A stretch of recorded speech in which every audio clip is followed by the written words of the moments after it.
Hi there, and welcome to another episode of Andy Robinson RC. And today on the channel we are out at Stanley Park again in Blackpool, and we've got the Mugen Bulldog all-wheel drive and steering system buggy out, or the Bulldog AWDS is what I should have said. Anyway, we've finally got it out to run for you. I've been dying to show you this running. So here it is. Now, it's taken a lot of sort of jerry rigging and tinkering with to be able to get it so we can run it for you, and I'm going to tell you a bit about that now. If you haven't seen the overview video of this, I shall post that in the link in the description. Okay, so as you can see, if you're not familiar with this is a 1985 four-wheel drive and four-wheel steering buggy by Mugen, and this is now, as we're trying to work out this morning, it's 37 years old, this, so it's almost as old as me. And I'd say it's in remarkable condition. I think it's either never been used or only very, very lightly. Anyway, now to get this to be able to run, what did I have to do? Well, unfortunately, the rear steering doesn't work. Now that's because I need the correct servo saver, which I didn't have one at home to link it up properly.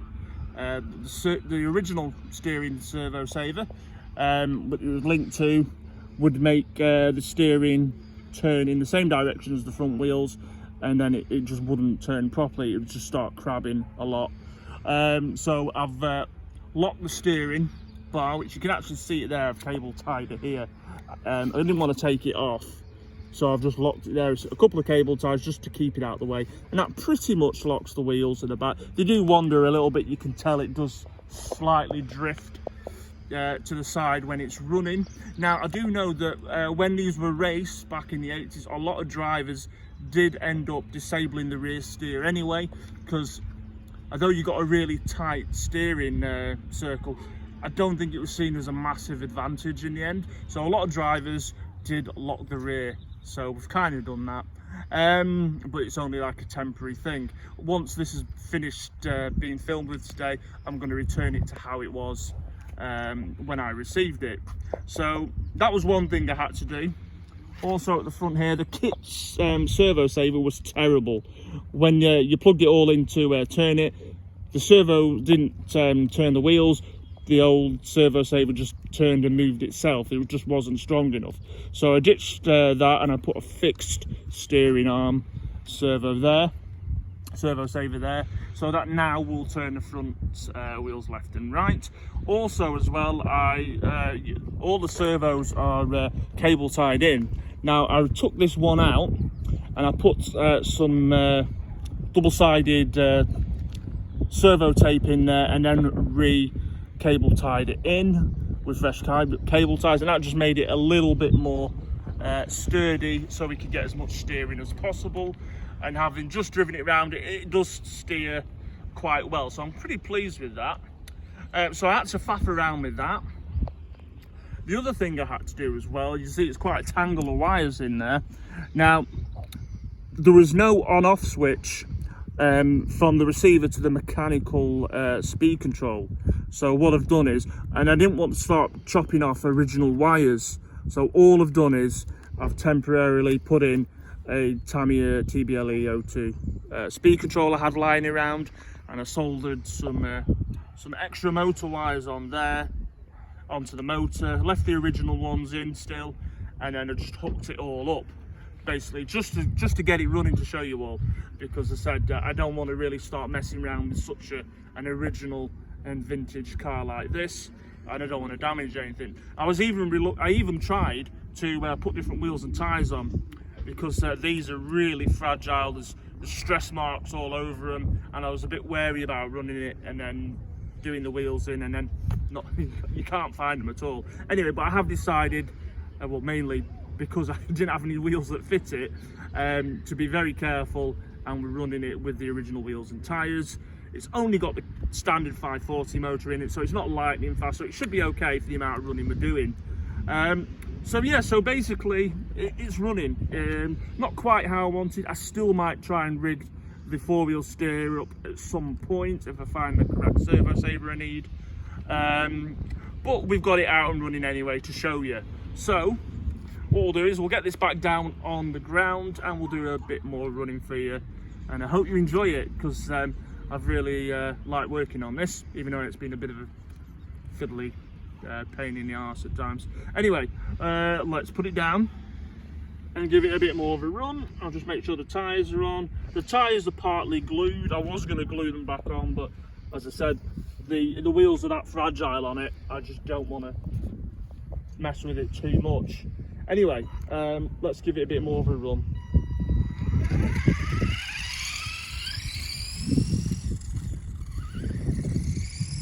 So you can see, it always, I mean, the steering angle, I mean, it does pretty much turn, you know, on a dime or a penny, if you're in England.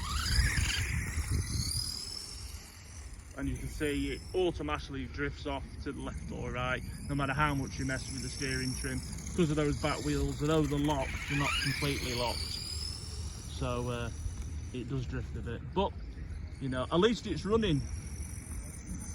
So it's still cool to get this out here and show you going.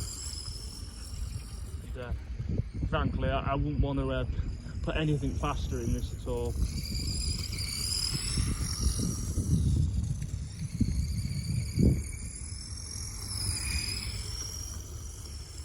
But yeah, it's really cool to see this. I like it.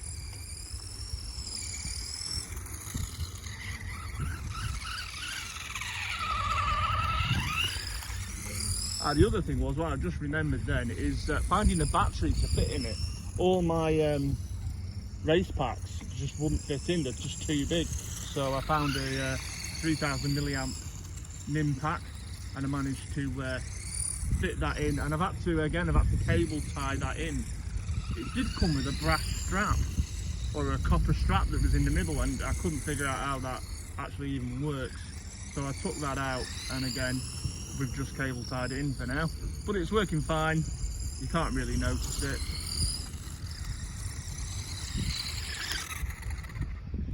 But there you go. So I say only a really quick run with this, because I say it's just too fragile.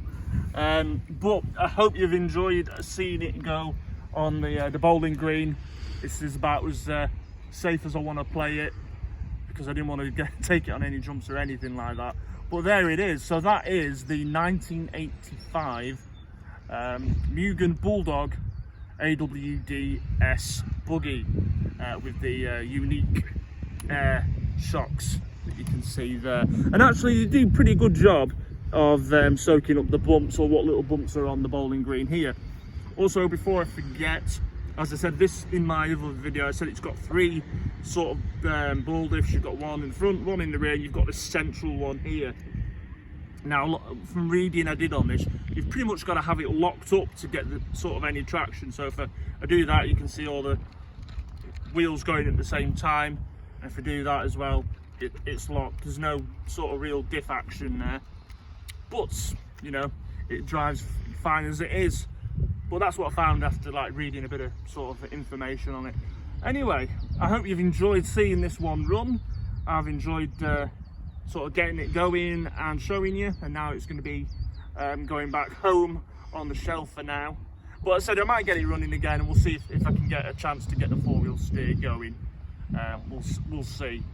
And maybe if I can find some other suitable wheels and tyres on it, I'd be a bit more happy with doing a longer run then. Anyway, there you go. That's the Mugen Bulldog. Cheers for checking this video out, much appreciated. And if you want to see more of our content, please hit that subscribe button and the like and notification bells. And of course, you can find us on Instagram and Facebook on Andy Robinson RC. Right, okay, I'm going to leave this one here. Look after yourselves, take care, and we'll see you on the next one. See ya.